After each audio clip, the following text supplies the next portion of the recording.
तो अभी अभी आप सभी ने देखा होगा, मुझे कुछ दिन पहले मैं अमेरिका में था, बल्कि एक दो दिन पहले तक एक हफ्ते का टूर था और वहां पर बहुत कुछ सीखने को मिला।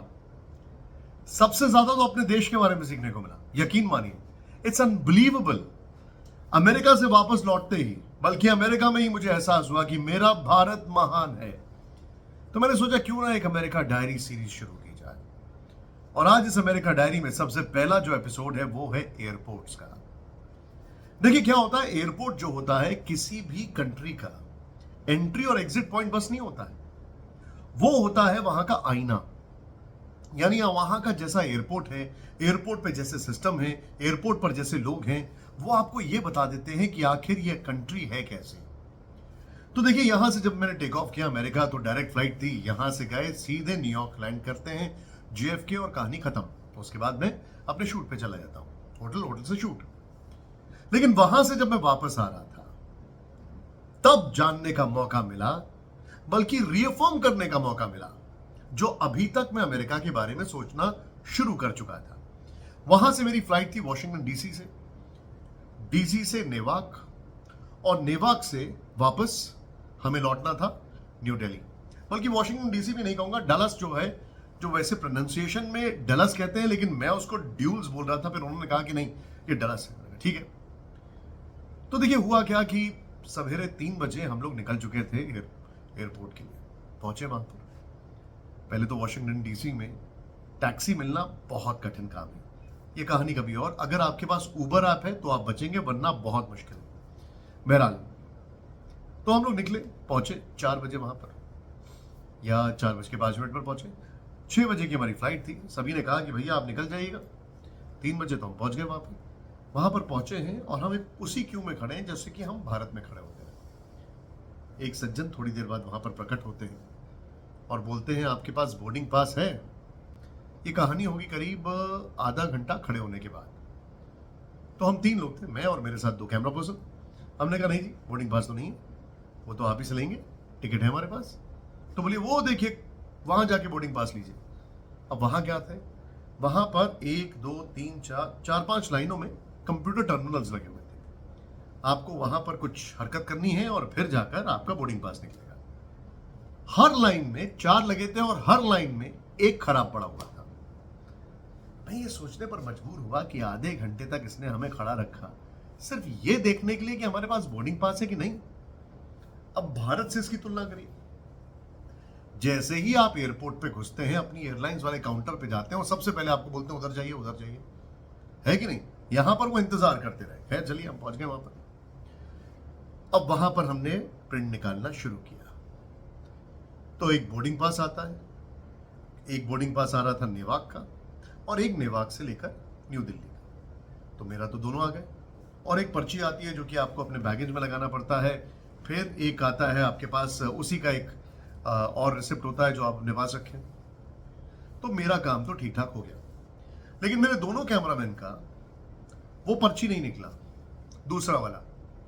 यानी कि जो नेवाक से न्यू दिल्ली आने वाली पर्ची थी वो नहीं निकली, मतलब वो वाला बोर्डिंग पास नहीं निकला। सिर्फ एक बोर्डिंग पास, वो था डूल से नेवाक जाने का। चलिए हम लेकर पहुंचे वहां पर, तो वो सज्जन कहते हैं कि देखिए आपका तो बोर्डिंग पास है, इन दोनों का नहीं निकला है। हमने कहा मतलब आपने सामान तो ले लिया हमारा। बोलते हैं देखिए इन दोनों का बोर्डिंग पास जो है वो प्रिंट नहीं हुआ है। हम फिर से गए। अब वहां पर जितने भी लोग थे सब कंफ्यूज्ड, मतलब एयरपोर्ट मैनेजमेंट के जितने भी लोग थे सब के सब कंफ्यूज्ड। प्रिंट क्यों नहीं निकल रहा है भाई, प्रिंट क्यों नहीं निकल रहा है। एक भारतीय महिला थी, नोट करिए, वो आती हैं, वो समझाती हैं कि देखिए ऐसा है, कभी कभार गलती हो जाती है, सिस्टमैटिक एरर है, आप इतना करिए, एक बार और ट्राई करिए, अगर नहीं निकलता है तो फिर आपको जिस एयरपोर्ट पे आप जा रहे हैं वहीं पर आपको मिल जाएगा, मतलब नेवाक पर। हमने कहा ठीक है, एक बार और ट्राई कर लेते हैं। तो हमने एक बार ट्राई किया, फिर 2 बार ट्राई किया, तीसरी बार में जाके हमारा बोर्डिंग पास निकला।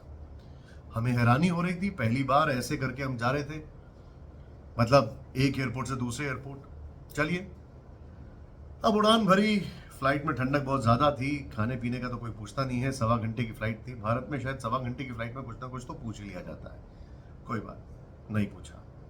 अब हम पहुंचे नेवाक एयरपोर्ट। अब नेवाक में हमें जैसे ही हम बाहर निकले तो हमें कोई बताने वाला कम से कम 200 मीटर तक नहीं था, और 200 मीटर में आपकी जान सूख जाती है कि भैया हमें जाना कहाँ है, हमें अगली फ्लाइट मिलेगी कहाँ से। एक मैडम थी, उन्होंने कहा टर्मिनल बी, बस इतना बोला। अब टर्मिनल बी कैसे जाना है ये वो नहीं बता रही। वो उसी एयरलाइंस की थी जिस एयरलाइन से हम लोगों ने फ्लाइट ली थी, यूनाइटेड एयरलाइंस थी। मैं यहां पे कोई बुराई नहीं कर रहा हूं, मैं बस बता रहा हूं आपको एयरपोर्ट। सोचिए अब आप, भारत में क्या होता है, अगर आप आते हैं तो आपको दसियों लोग होंगे बताते हैं इधर चले जाइए, उधर चले जाइए, ये कर लीजिए, वो कर लीजिए, वहां पर कोई नहीं। बहरहाल बड़ी मुश्किल से यूनाइटेड एयरलाइंस का वहां पर एक कस्टमर केयर सेंटर मिला। क्यू में खड़े हुए एक वृद्ध महिला थी जिन्होंने बड़े अच्छे से मदद की। उन्होंने कहा आपको एयर ट्रेन लेनी पड़ेगी, आप जाइए, आपको एयर ट्रेन मिलेगी और वहां से आपको जाना पड़ेगा टर्मिनल बी, एयर ट्रेन आपको लेकर जाएगी। चलिए, हो गया, ठीक। अब इंटरेस्टिंग बात और देखिए, एयर ट्रेन लेने हम पहुंच रहे हैं, वो भी बड़ा भूल भुलैया जैसे तैसे पहुंच गए वहां पर। लोगों के लिए आसान होता होगा, लेकिन हमारे लिए मुश्किल था। क्यों? क्योंकि बताने वाले लोग कम थे, हर कोई बड़ा मसरूफ था वहां पर। भारत में ऐसा नहीं होता है। चलिए, एयर ट्रेन भी हमने ले ली, एयर ट्रेन से हम पहुंच गए टर्मिनल बी। अब यहां पर इंडिया की भी एक तारीफ है, मतलब अब आप इसको तारीफ ही कहें या क्या कहें।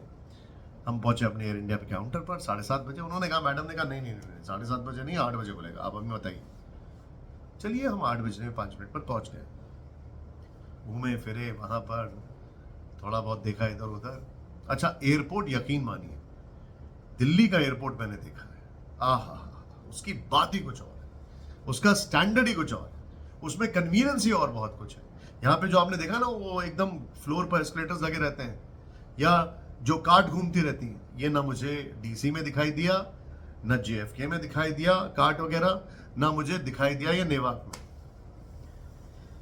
चलिए जनाब, अब क्या करें, पहुंच गए वहां पर 8 बजे 5 मिनट पर। लेकिन Indian standard time, air India की जो मैडम थोड़ी देर पहले थी, वो प्रकट होती हैं 8:10 पर। मुझे बड़ा बुरा लगा, मैंने कहा यार ये तो बड़ा खराब है हमारे देश के नाम पर, आपका मतलब आप बड़ी देर से प्रकट हो रही हैं। मैं चुपचाप रहा जब तक मेरा नंबर आया। मैंने कहा, मैडम आपने कहा था 8 बजे। नहीं, हमारी ब्रीफिंग चल रही थी। मैंने कहा चलिए कोई बात नहीं, हम फ्लाइट में बैठ जाएंगे, आप बोर्डिंग पास दे दीजिए। बोर्डिंग पास ले लिया उनसे। फिर हमें कस्टम्स में जाना था। कस्टम्स में भारत में एंट्री और एग्जिट पॉइंट, उसके ऊपर आपने कस्टम्स देखा होगा, यहां पर पता नहीं कहां पर था। और मजे की बात देखिए, जो डलस एयरपोर्ट था वहां पे तो कस्टम्स बंद था। उन्होंने कहा नहीं, ये काम आपका नेवाक में होगा। हम लोग कार्नेट लेकर जाते हैं कैमरा के साथ, इसलिए। चलिए, बहरहाल अब हम पहुंचे कस्टम्स पे, अपना काम कराया, बड़ी मुश्किल से कन्विंस किया कि ये है वो है, काम हो गया। विमान उड़ा, वापस भारत में लैंड किया, भारत में पहुंचे, और यकीन मानिए भारत में पहुंचे, ऐसा नहीं कि मेरा मुल्क है इसलिए मुझे प्यारा है, इस मुल्क की बात ही कुछ और है। हर थोड़ी थोड़ी देर पर रेस्ट रूम बना हुआ है, मतलब जहां पर हम जैसे वॉशरूम कहते हैं, अमेरिका में उसको रेस्ट रूम कहते हैं। आपकी कन्वीनियंस के लिए कार्ट्स हैं, इतने सारे स्टोर्स हैं, इतनी सारी चेयर्स और बेंचेस लगी हुई हैं। इस देश की बात ही कुछ और है। और फिर लोग बताने के लिए हर पल तत्पर, हमेशा आपकी मदद के लिए तैयार। मजे की बात क्या है कि जब मैंने अमेरिका के सिस्टम को भारत के सिस्टम से देखा और समझा, भारत में क्या होता है, अगर आप बोर्डिंग पास चाहें तो आपको ऑनलाइन मिल जाता है, राइट। मैंने तो लिया था, एयर इंडिया का मिला था मुझे बोर्डिंग पास। यहां से वहां पे नहीं ले सकते आप भाई साहब, नो, ऑनलाइन नहीं मिलता, एयरपोर्ट पे जाके मिलता है। और एयरपोर्ट में कंप्यूटर जी डिसाइड करेंगे कि आपका बोर्डिंग पास आपको मिलेगा कि नहीं मिलेगा।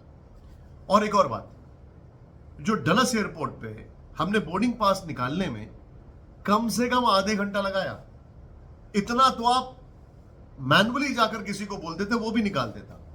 मतलब जो 10 मिनट का काम है क्यू में खड़े होने के बाद 20 मिनट का काम है, उसमें सिस्टम ओरिएंटेड अप्रोच से हमें कितना टाइम लगा, आधा घंटा 35 मिनट।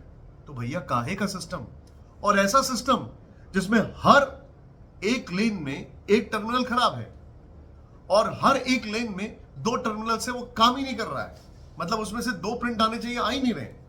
तो ये सिस्टम काहे का बनाया। अब मैं ये सोचने पर मजबूर हो गया कि भारत में मैनुअली ऑनलाइन चीजें इतनी तेजी से डेवलप कर रही हैं, हम इसको एक्नॉलेज क्यों नहीं करते हैं, हम इसे देखते क्यों नहीं, समझते क्यों नहीं? और यहां पर लोगों की जो वार्मथ है, जो एक बेसिक कंसिडरेशन है लोगों को लेकर, वो वहां पर बिल्कुल देखने को नहीं मिला। अगला एपिसोड और इंटरेस्टिंग होने वाला है। आप ये मेरी पूरी सीरीज जरूर देखिए।